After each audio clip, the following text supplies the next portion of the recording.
For decades, our country has been looted, pillaged, raped, and plundered by nations near and far, both friend and foe alike. American steelworkers, auto workers, farmers, and skilled craftsmen, we have a lot of them here with us today. They really suffered gravely. They watched in anguish as foreign leaders have stolen our jobs, foreign cheaters have ransacked our factories, and foreign scavengers have torn apart our once beautiful American dream. We had an American dream that you don't hear so much about. You did 4 years ago, and you are now, but you don't too often, and for many years and decades even, you didn't hear too much about. Our country and its taxpayers have been ripped off for more than 50 years, but it is not going to happen anymore. It's not going to happen. In a few moments, I will sign a historic executive order instituting reciprocal tariffs on countries throughout the world. Reciprocal, that means they do it to us and we do it to them. Very simple. Can't get any simpler than that. This is one of the most important days, in my opinion, in American history. It's our declaration of economic independence. For years, hardworking American citizens were forced to sit on the sidelines as other nations got rich and powerful, much of it at our expense. But now it's our turn to prosper, and in so doing, use trillions and trillions of dollars to reduce our taxes and pay down our national debt, and it'll all happen very quickly. With today's action, we are finally going to be able to make America great again, greater than ever before.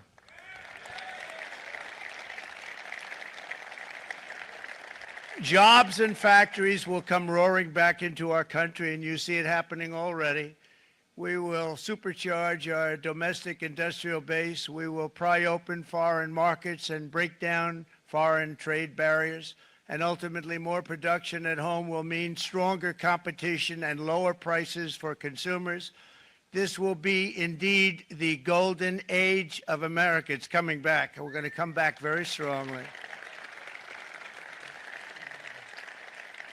We're pleased to be joined on this momentous occasion by Vice President J.D. Vance. J.D., thank you. Thank you. Thank you very much. Where are you, J.D.? No, that wasn't too hard to find.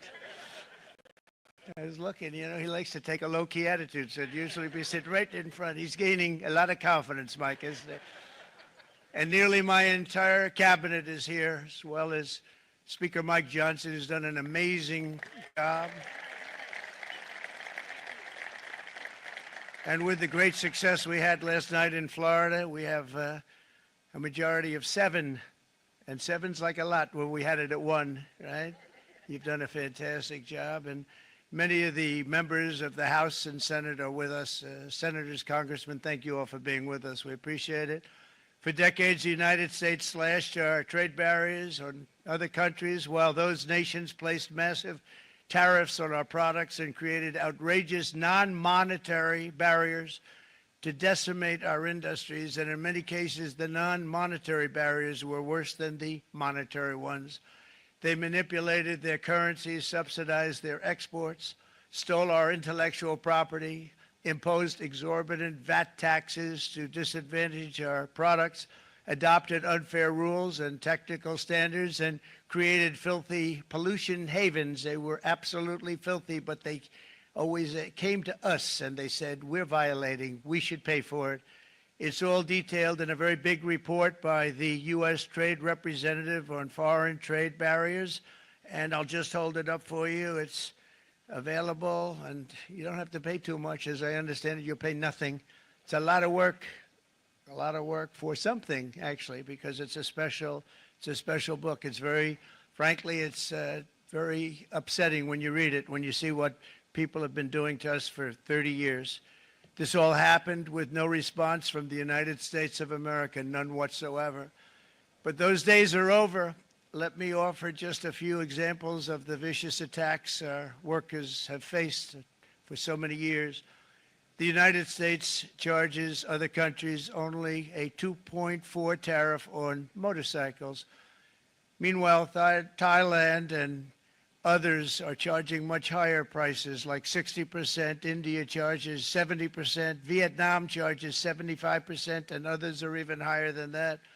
Likewise, until today, the United States has for decades charged a 2.5 tariff. Think of that, 2.5% on foreign-made automobiles. The European Union charges us more than 10% tariffs, and they have 20% VATs, much, much higher. India charges 70%, and perhaps worst of all are the non-monetary restrictions imposed by South Korea, Japan, and very many other nations. As a result of these colossal trade barriers, 81% of the cars in South Korea are made in South Korea. 94% of the cars in Japan are made in Japan. Toyota sells 1 million foreign-made automobiles into the United States, and General Motors sells almost none. Ford sells very little. None of our companies are allowed to go into other countries. And I say that, friend and foe, and in many cases, the friend is worse than the foe in terms of trade.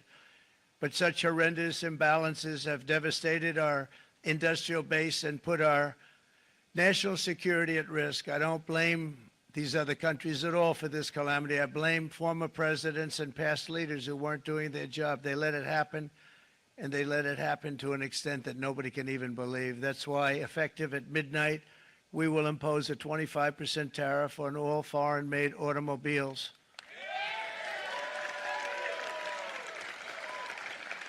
Thank you. Brian, I'd like to have you come up here for a second, okay? I just see him sitting. He's been a fan of ours, and he understands this business a lot better than the economists, a lot better than anybody. Brian, say a few words, please, would you? Thank you, Mr. Thank you. It's a great honor to have you. Thanks. Thank you, Mr. President. I grew up just north of Detroit, Michigan, in Macomb County, known as the home of the Reagan Democrats. My first vote for president was for Ronald Reagan. I thought that was going to be the best president I ever saw in my lifetime until Donald J. Trump came along. I have watched my entire life, I have watched plant after plant after plant in Detroit and in the metro Detroit area close. There are now plants sitting idle. There are now plants that are underutilized, and Donald Trump's policies are going to bring product back into those underutilized plants. There's going to be new investment. There's going to be new plants built. And the UAW members, and I brought 20 of them with me, they're sitting right over here. We support Donald Trump's policies on tariffs 100%. So, Mr. President, we can't thank you enough. And in 6 months or a year, we're going to begin to see the benefits. I can't wait to see what's happening 3 or 4 years down the road. Thank you, Mr. President. Thank you. What a great guy. He got it right from the beginning. He got it before almost anybody else. This group over there, they got it too. And, you know, we won the state of Michigan. We won almost all of them. But we won Michigan by a lot, and I want to just thank you all. The auto workers were fantastic. The Teamsters were fantastic. Everyone was pretty good, I will tell you. Thank you very much. I appreciate it. You're going to be very happy very soon, and you probably see what's happening with all of the, not only car companies, but car companies in particular. You see it with all of the ones they're moving, they're announcing day in, day out. You're seeing it. Nobody's ever seen anything like that. With today's actions, we're also standing up for our great farmers and ranchers who are brutalized by nations all over the world. It's brutalized.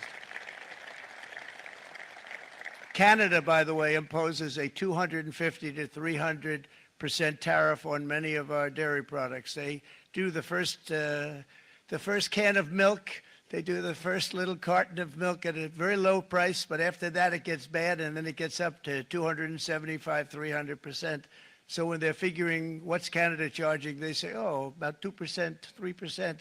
But take a look at what happens down the road. When you look a little bit, it's not a pretty picture, and we don't like it, and it's not fair. It's not fair to our farmers. It's not fair to our country. And with countries like Canada, you know, we subsidize a lot of countries and keep them going and keep them in business. In the case of Mexico, it's $300 billion a year. In the case of Canada, it's close to $200 billion a year.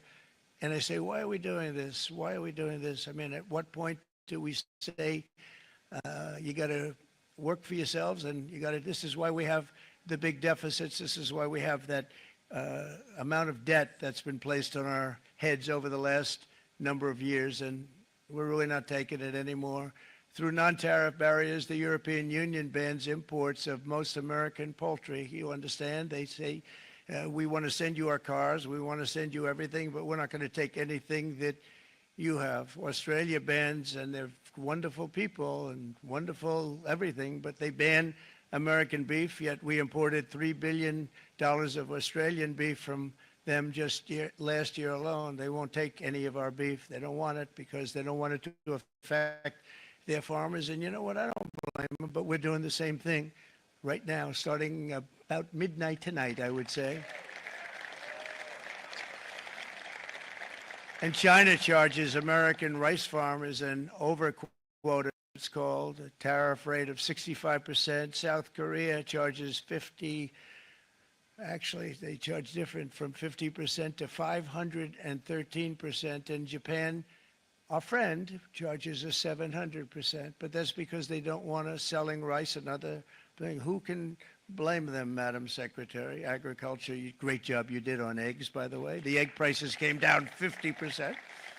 You got them down 50%. Once we got involved, they were going through the sky. The egg prices, they were going through the sky, and you did a fantastic job. Now we have lots of eggs, and they're much cheaper, down about 59% now, and they're going down further. We charge 2.8% for so many things that other countries are charging 200%, 300%, and 400% for. If imposing tariffs and protective barriers made nations poor, then every country on earth would be racing to eliminate these policies, and China would be the first on line. They run a very strong country, but they're not first in line, and the American people are paying a very big price.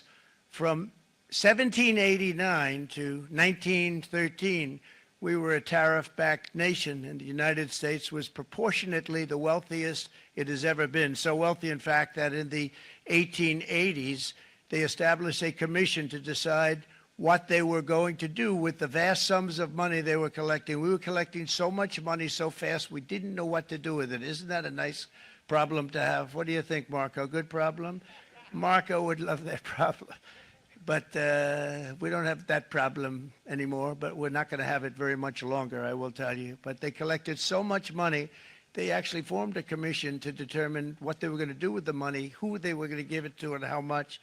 Then in 1913, for reasons unknown to mankind, they established the income tax so that citizens, rather than foreign countries, would start paying the money necessary to run our government. Then in 1929, it all came to a very abrupt end with the Great Depression, and it would have never happened if they had stayed with the tariff policy. It would have been a much different story. They tried to bring back tariffs to save our country, but it was gone. It was gone. It was too late. Nothing could have been done. It took years and years to get out of that depression, far longer than even FDR had that office right over there for a long period of time. The ramp system, that's rather intricate, was built because of him, and every time you walk up, you think of him, and he did a great job in many ways, but it lasted long beyond his terms, as you know. But it's not too late any longer, and we're going to start being smart, and we're going to start being very wealthy again. We're going to be wealthy as a country because they've taken so much of our wealth away from us. We're not going to let that happen. We truly can be very wealthy. We can be so much wealthier than any country. It's not even believable, but we're getting smart. Nearly a century later, in the face of unrelenting economic warfare, the United States can no longer continue with a policy of unilateral economic surrender. We cannot pay the deficits of Canada, Mexico, and so many other countries. We used to do it. We can't do it anymore. We take care of countries all over the world. We pay for their military. We pay for everything they have to pay, and then when you want to cut back a little bit, they get upset that you're not taking care of them any longer. But we have to take care of our people, and we're going to take care of our people first, and I'm sorry to say that.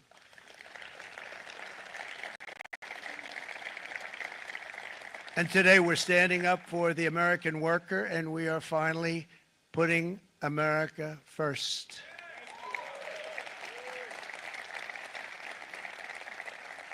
In Sleepy Joe Biden's last year in office, the United States hemorrhaged 100,000 manufacturing jobs, and the number was going through the roof at levels never seen before. And our trade deficit reached a record $1.2 trillion, which is unheard of.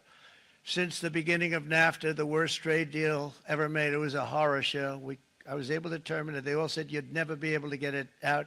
We had to get approval from Congress to get it terminated. We had to live with that deal. It was the worst deal, worst trade deal ever made by far. But since the very beginning of NAFTA, our country lost 90,000 factories. Think of what that is, 90,000. Think about putting a map up and putting tax on it. You wouldn't have enough room. 90,000. I said, is that possible? We had it checked 4 different times, and it was actually somewhat higher than that. And 5 million manufacturing jobs were lost while racking up trade deficits of $19 trillion. That was the worst trade deal ever made. As a result of these gigantic losses, foreign nations now own $26 trillion more of American assets than think of this, than the Americans own of their own foreign assets or other foreign assets. The United States can no longer produce enough antibiotics to treat our sick. We have a tremendous problem. We have to go to foreign countries to treat our sick. If anything ever happened from a war standpoint, we wouldn't be able to do it. We import virtually all of our computers, phones, televisions, and electronics. We used to dominate the field, and now we import it all from different countries. A single shipyard in China now produces more ships every year than all of the American shipyards combined. Think of that. And it was a business that we used to dominate. We used to dominate it totally.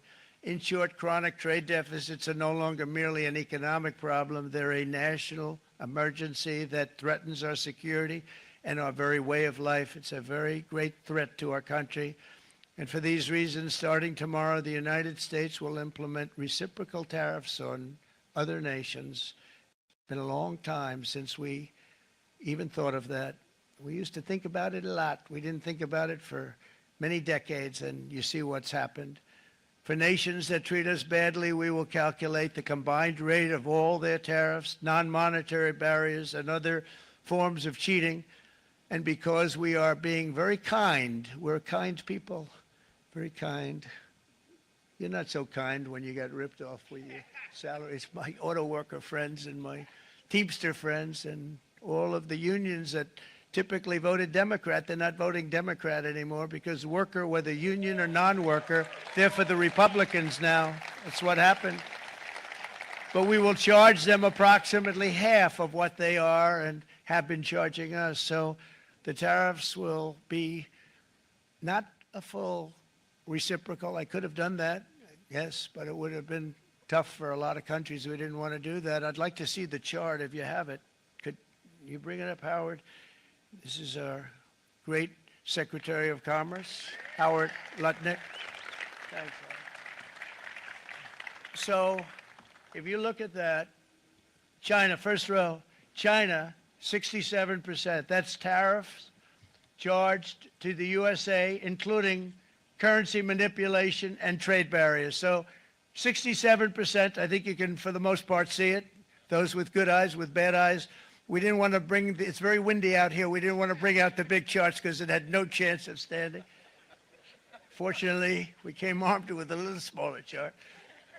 So it's 67%, so we're going to be charging a discounted reciprocal tariff of 34%. I think, in other words, they charge us, we charge them less. So how can anybody be upset? They will be because we never charge anybody anything, but now we're going to charge. European Union, they're very tough, very, very tough traders. You know, you think of European Union, very friendly. They rip us off. It's so sad to see. It's so pathetic.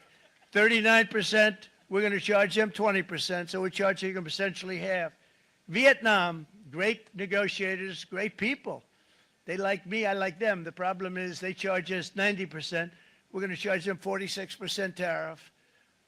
Taiwan, where they took all of our computer chips and semiconductors. We used to be the king, right? We were everything. We had all of it. Now we have almost none of it, except the biggest company is coming in. We're going to end up with almost 40%. Lee Zeldin's working to get their approvals. And it's an amazing company. Mr. Wei, of one of the great companies of the world, actually. They're coming in from Taiwan, and they're going to build one of the biggest plants in the world, maybe the biggest for that. But 64%, we're going to charge them 32%. Japan, very, very tough. Great people. And again, I don't blame the people for doing it. I think they're very smart in doing it. I blame the people that sat right in that Oval Office, right over there, right behind the Resolute desk or whichever desk they chose. Japan, 46%. They would charge us 46%, and much higher for certain items like cars, little items like cars. 46%, we're charging them 24%. India, very, very tough, very, very tough. The Prime Minister just left. He's a great friend of mine, but I said, you're a friend of mine, but you're not treating us right. They charge us 52%. You have to understand, we charge them almost nothing for years and years and decades. And it was only 7 years ago when I came in, we started with China and charged them. We took in hundreds of billions of dollars from China in tariffs. And they understood, honestly. President Xi understood. He said, look, I understand. And the other countries, and they all understand. We're going to have to go through a little tough love, maybe, but they all understand. They're ripping us off, and they understood it. Prime Minister of Japan, Shinzo Abe. He was a fantastic man. He was unfortunately taken from us, assassination. But I went to him and I said, Shinzo, we have to do something. A trade is not fair. And he said, I know that. I know that. And he was a great gentleman. He was a fantastic man, but he understood immediately what I was talking about. I said, Shinzo, we have to do something. He said, I know that. And we worked out a deal, and it would have been a much better deal, but frankly, there were many years left on the deal that was made previous to my getting there, but it was something. If you look at Switzerland, 61% to 31%. Indonesia, Malaysia, Cambodia. Oh, look at Cambodia, 97%. We're going to bring it down to 49. They made a fortune with the United States of America. United Kingdom, 10%, and we'll go 10%. So we'll do the same thing. South Africa, 60%, 30%, and they've got some bad things going on in South Africa. We're paying them billions of dollars, and we cut the funding because a lot of bad things are happening in South Africa. The fake news ought to be looking at it. They don't want to report it. Brazil, 10%, 10%. Bangladesh is 74%. So you see what's going on.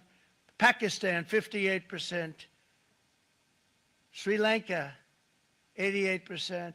So what we're doing is we're taking not the full, we could take the full 88%. Thanks a lot, Howard. He's doing a very good job. How's he doing, all right? I think you better take it with you. It's not going to last very long. He's going to put it, it's going to follow you down with the wind. I brought a hat just in case it got too windy, but here, would anybody like a hat? I'm not giving it to a cabinet. I'm giving it to the auto workers. Come here.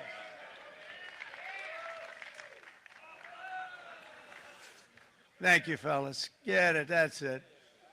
That's it. They deserve it more than our cabinet. Our cabinet has plenty of hats. But you see the numbers. The numbers are so disproportionate. They're so unfair.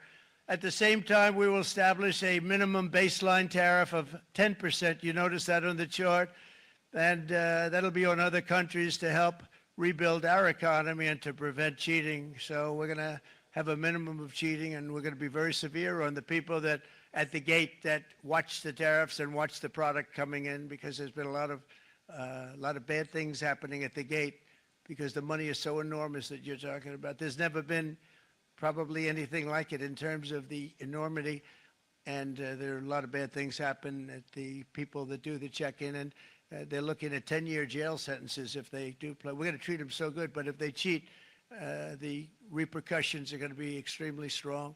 Foreign nations will finally be asked to pay for the privilege of access to our market, the biggest market in the world. We're right now the biggest market in the world. We had a great country 4 years ago in terms of the economics. We were doubling up on China. We were doing so well. Nobody was going to catch us, but so much of it slipped away over the last 4 years under Biden. I campaigned on this policy throughout last year, and today that promise was made, and it was also a promise, as you know, that was kept. Promises made, promises kept. To any company that objects to our common sense reciprocal tariffs, again, reciprocal, back and forth, back and forth. And I call this kind reciprocal. This is not full reciprocal. This is kind reciprocal. But what we do is we cut it in half. We charge them. My answer is very simple if they complain. If you want your tariff rate to be zero, then you build your product right here in America, because there is no tariff if you build your plant, your product in America. And we've seen companies coming in like we've never seen before. Likewise to all of the foreign presidents, prime ministers, kings, queens, ambassadors, and everyone else who will soon be calling to ask for exemptions from these tariffs. I say, terminate your own tariffs, drop your barriers, don't manipulate your currencies. They manipulate their currencies like nobody can even believe, which is a bad, bad thing and very devastating to us.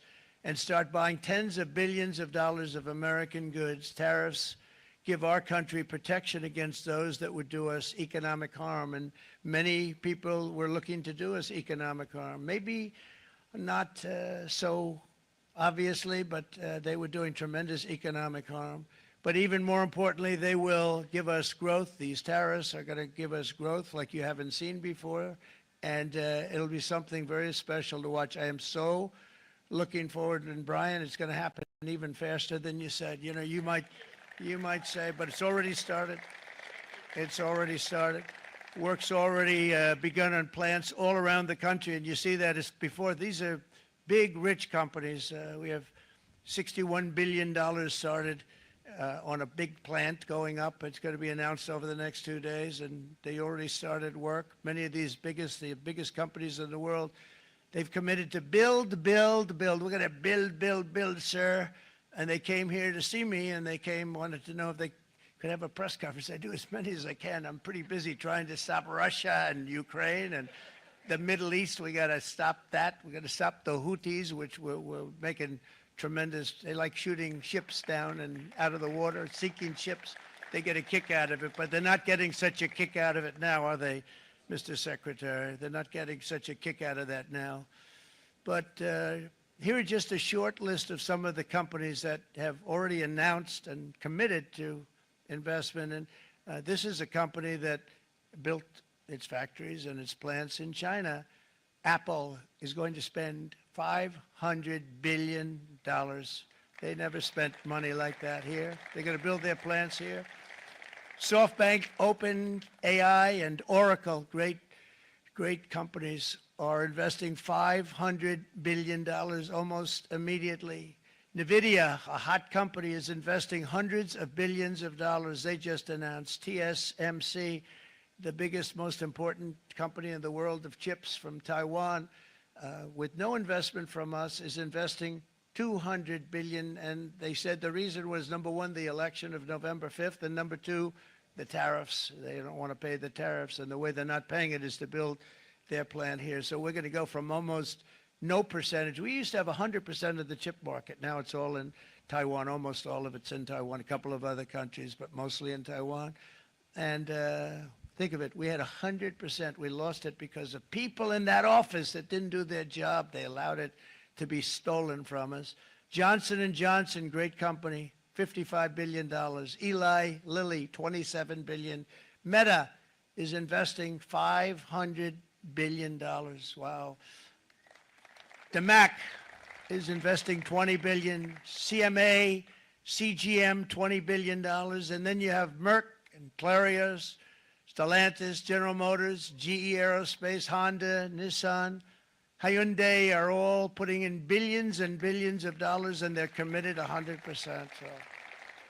And we've never had, and this is after 2.5 months. This is after just a short, this all took place as soon as we came out with what everybody wanted to do. I watched a gentleman today on television. He used to work with Lee Iacocca, a very respected automobile person, and he said, because they're asking people, they try and get as many negative people as they can, but they can't find them too much. It's pretty hard to find in terms of what we're doing, especially when they see all this investment.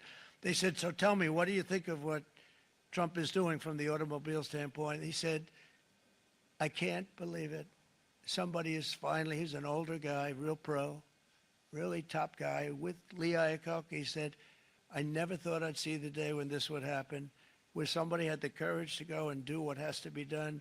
This is transforming our nation. Our entire nation is going to be transformed, not only with the cars, but on every single other item that's built. We're going to become an industrial powerhouse. And he said that so beautifully today. In fact, I'm going to find out, I'm going to get a tape. And Bruce, I'm going to get that tape and I'm going to send it to you out in Long Island, and you're going to play it for the people. And all your union workers and your non-union workers out there, you got a pretty even split. But we have, so far, it looks like we're going to have about $6 trillion of investments, and you wouldn't do that in years in this country over the last number of years. $6 trillion, and that's going to be much higher by the end of the year. And think of what $6 trillion is. You wouldn't have even a small percentage of that under this other system. We're going to be an entirely different country, and it's going to be fantastic for the workers. It's going to be fantastic for everyone. There will never have been a transformation of a country like the transformation that's already happening in the United States of America. It's an incredible thing to watch, and it's incredible to meet with the top people, people that you read about, very wealthy people, or people that are great managers and executives and presidents of big public companies, and to watch the enthusiasm they have now that they didn't have. They gave up on our country. They went to foreign countries and they built. Companies are pouring into our country at levels never seen before, with jobs and money to follow, and it's really beautiful. In the coming days, there will be complaints from the globalists and the outsourcers and special interests and the fake news. Always, the fake news will always complain. But never forget, every prediction our opponents made about trade for the last 30 years has been proven totally wrong. They were wrong about NAFTA. They were wrong about China. They were wrong about the Trans-Pacific Partnership, which would have been a disaster if I didn't terminate it. If I didn't terminate that, United Auto Workers, you would have had no jobs in this country. You would have had no jobs. It was all going to other countries. In my first term, they said tariffs would crash the economy. Instead, we built the greatest economy in the history of the world. And again, I have great respect for President Xi of China, great respect for China, but they were taking tremendous advantage of us, and I commend them for that. I say, hey, if you can get away with it, that's okay. But, they understand exactly what's happening, and they probably, most of them are saying it's about time they did something, but, and they're going to fight, and they're going to fight fair. Everyone's going to fight. It's like, I say to the leaders, look, you got to take care of your country, but we have to start taking care of our country now. We can't do what we've been doing for the last 50 years. From the day of my election, the stock market went up in my first term 88%, with NASDAQ going up 155%, more than any president has ever had in any term in office, by far. And I think we're going to blow that away. And maybe the numbers won't show, but I think they're going to show much better than even those numbers. But what you're going to see is you're going to see activity, that empty, dead sites, factories that are falling down. Those factories will be knocked down, and they're going to have brand new factories built in their place. They're not only talking about renovating, they're talking about brand new, the best anywhere in the world, the biggest anywhere in the world. I have a friend who builds car plants, and I said, I want to see the biggest and the best. He said, well, we have to go to Mexico. I said, no, I want to see it in the United States. He said, we're not building them in there. This is a year and a half ago during the campaign. He said, we're not building it. You'd have to go to Mexico. When I was starting to decide to run, and I went to number one in the polls very rapidly, I want to say, like, let's say in the first hour. And then shortly thereafter, it looked like I was going to win, and the fake news was saying, oh, no, don't do this. What they don't know is if I didn't win, they would have really been in trouble, because nobody wants to read them anyway. But I tell you what, when I when it looked like I was going to win, I announced that I was going to be doing exactly what we're talking about today. Great consistency, actually, because I've been talking about it for 40 years, but because I saw what was happening 40 years ago. If you look at my old speeches when I was young, very handsome, my old speeches, and that people would say I'd be on a television show, I'd be talking about how we were being ripped off by these countries. I mean, nothing changes very much. The only thing that changed were the countries, but nothing really changes. But it's why it's such an honor. It's such an honor to be finally able to do this. If you look at China, I took in hundreds of billions of dollars in my term, hundreds of billions. They never paid 10 cents to any other president, and yet they paid hundreds of billions, so much so that Biden couldn't do anything. They wanted to try and terminate it because he had a very special relationship with China. You know what the relationship was? He had a special relationship. But the numbers were so big, that they couldn't do it. So they did ease it up. They did things that they shouldn't have done. They made it a lot more comfortable for them, but they couldn't do it because the numbers were hundreds of billions of dollars, and I did that. And we were on our way to doing something like incredible. And then we had a very bad election happen, a very bad election. A lot of bad things happened. So when I said we got to do it again, I said we have to make it too big to rig. And we made it too big to rig, and we won in records, and it was a monumental win. And it was such an honor to see so many of you, like Brian and your friends, here with us to celebrate, and to more importantly celebrate what we're doing, because that wouldn't be a full celebration if we didn't do this, because this will be an entirely different country in a short period of time. It'll be something the whole world will be talking about it. The critics made the very tired predictions earlier this year, but in February, core inflation dropped to the lowest rate in 4 years. And the price of eggs, as you know, just in a month and a half, we were there for 4 weeks. And the first week, I got blamed for eggs. I said, I just got here. They said eggs have gone up at like 250%, and you can't get eggs. And they were going crazy. And I said, I just got here.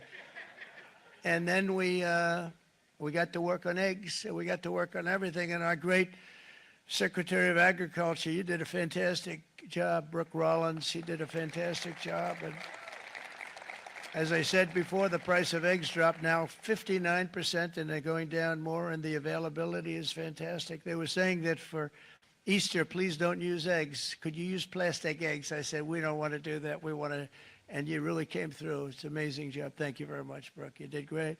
But likewise, an old-fashioned term that we use, groceries. I used it in the campaign.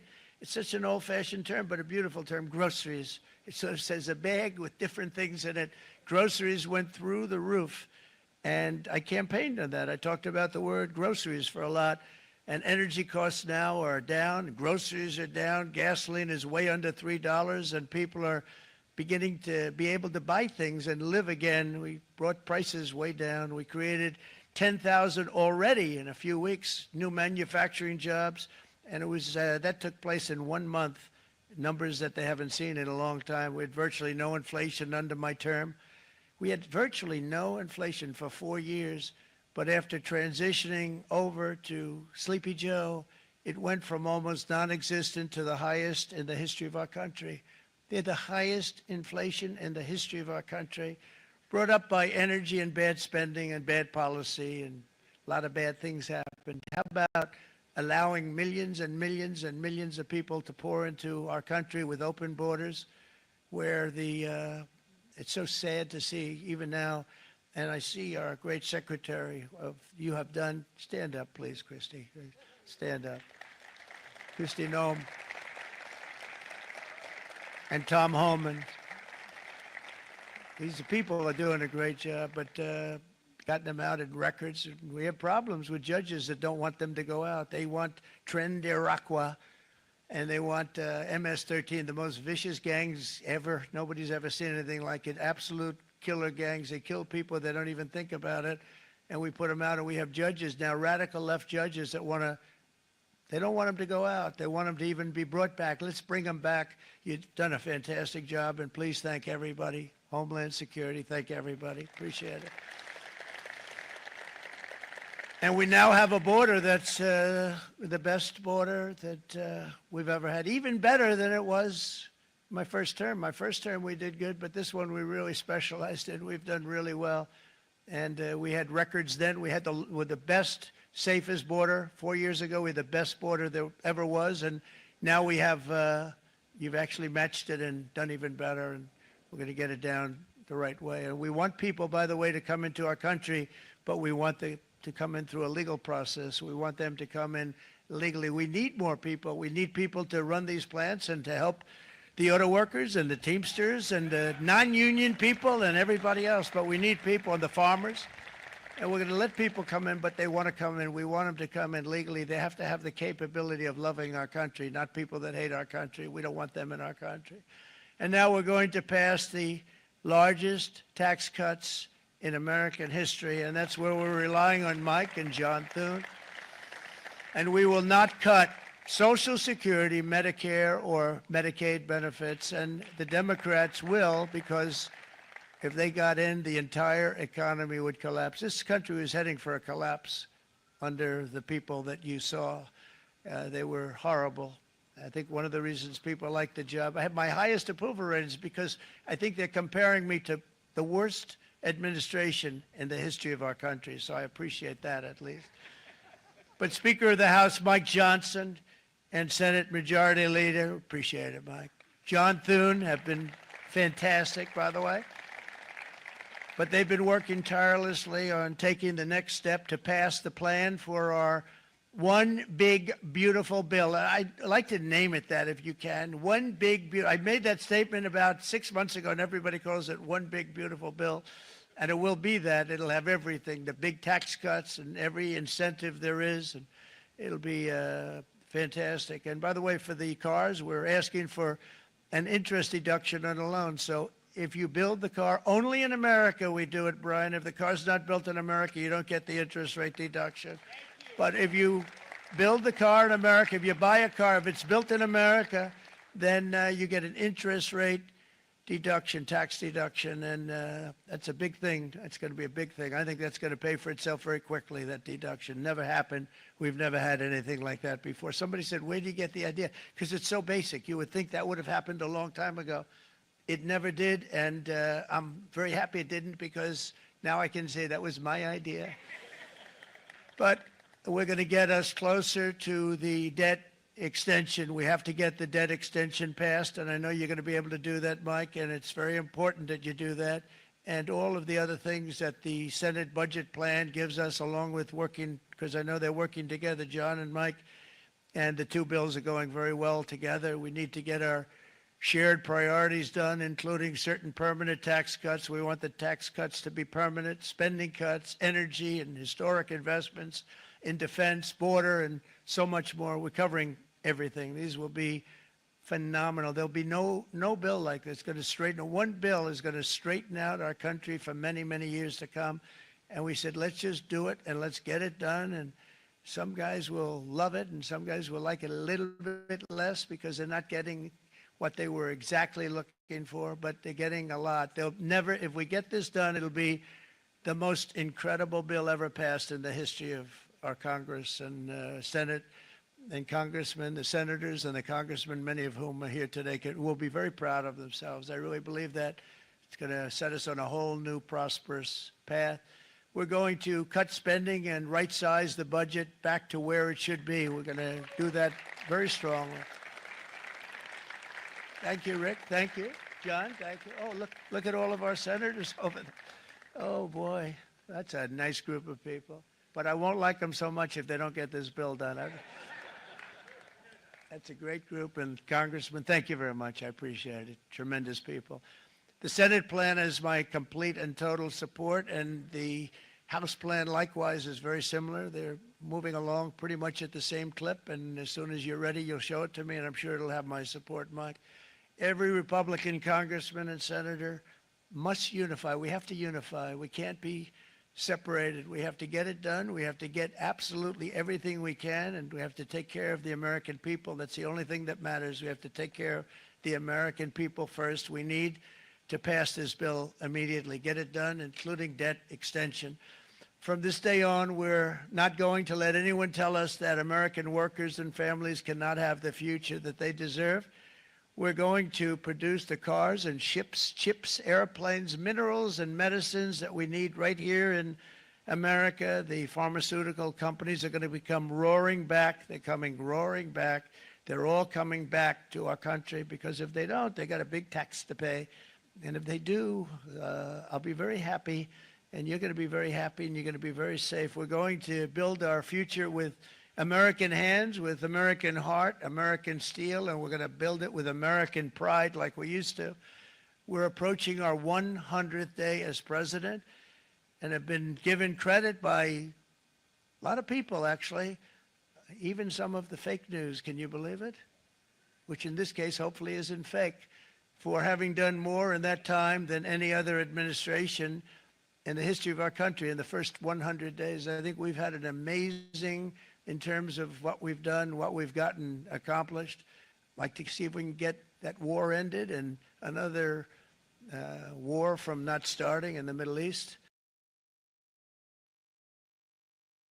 We have to get Russia. They're losing 2,000 on average, 2,500 people a day, young people, soldiers, Russian. Think of that, 2,500 through some days, but on average, probably over about a 1 week period, it's 2,712, they say. They're losing those soldiers. They're dying. They're being decimated. And they're not from our country, but they're from other countries. But they're human beings. They're from Russia. They're from Ukraine in this period, most of them. And we're going to get it stopped. It's a senseless war that would have never happened if I was president, and it shouldn't be allowed to go on. And I think we're being given good cooperation by Russia and by Ukraine, but we have to get it stopped. It's humanity. It's humanity. It's a terrible thing. This will be a very big moment. I think you're going to remember today. It's going to be a free nation that we're dealing with. We're going to have a very free and beautiful nation. It's going to be Liberation Day in America, and it's going to be a day that hopefully you're going to look back in years to come and you're going to say, you know, he was right. This has turned out to be one of the most important days in the history of our country. God bless you, and God bless America. Thank you, everybody. Thank you very much. Thank you. Thank you very much.